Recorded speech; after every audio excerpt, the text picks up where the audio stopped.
enjoy my peace as a well. And I remember as I was coming out of my depression, I remember God saying, you need people who are going to pour into you, right? And I was, particularly when I was homeless, I had a lot of people who were just taking. So who are the people who are pouring into you positively, right? Who are the people who are reinforcing your dreams? When you tell them something, they're not like, oh, that's crazy, right? They're like, yeah, girl, you can totally do that. Who are the people that you feel peace around, right? They're not talking or gossiping about anybody else or tearing somebody down. They make you feel peace and you laugh.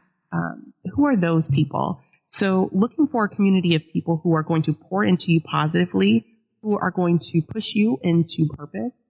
When I started to walk into this purpose of being a speaker and an advocate, the people around me were like, yeah, girl, we totally see that for you. Yeah. When are you going to go? Can you practice your speech with me? So they were even showing in their actions that they believed in me. I also really found it important that you're around people who are also chasing purpose, who are happy, who are full. Because sometimes if you surround yourself with so many people who are negative and aren't really moving anywhere else in life, it can drag you down too.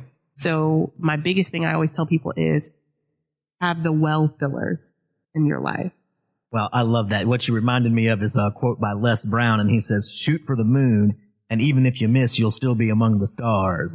Right? But if you don't have anything you're shooting for, I think it was Zig Ziglar that said it's guaranteed you're going to hit it every time. Right. So have something, even something small that you're going to do. When you told us your story last time, you said the first thing was get up and take a bath, and, get out of the house. I have a coach that says that, get out the house.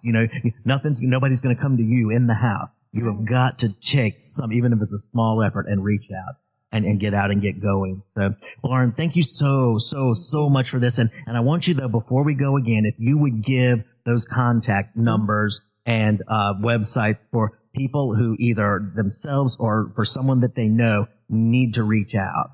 Well, there are amazing resources online and by telephone. The first one is the Suicide Prevention Lifeline. That's a 24-hour, 7-day-a-week lifeline that helps people who are struggling with suicidal ideation, who have a plan, but it also helps their loved ones and friends. If you hear those red flags of suicidal ideation, a change in mood, restlessness, a change in sleep patterns, overeating or not eating at all, giving away worldly possessions, call 1-800-273-TALK, 1-800-273-TALK. That you could talk to them about your friend and they'll connect you to resources in your area. They'll tell you, yes, this is a crisis. You do need to call 911.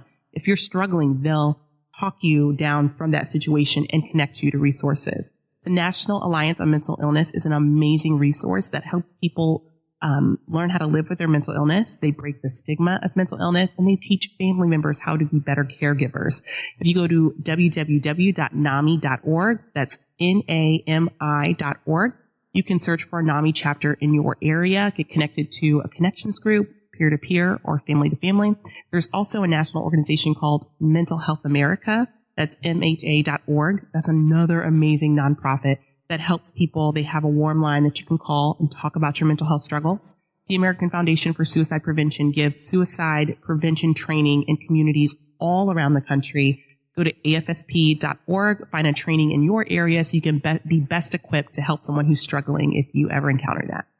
Thank you so much, Lauren. And I just want to encourage everyone who's listening, please save those resource numbers and websites there. And also, please think about sharing this broadcast because we never know. If I could add up the number of suicides that I've known in my life who maybe I could have shared something and they would have listened to it, not feeling any stigma, but just heard something that would have helped them, even if they were having trouble reaching out and saying where they were, maybe that could have saved some lives. So I would ask you, please, to reshare this with your network because there's very, very good likelihood that there's somebody in your network who very much needs this and needs to reach out today. So thank you so much for tuning in. Again, this is Jeff Byrd with Jeffrey Byrd Coaching. I've been the last 2 weeks with Lauren Hope.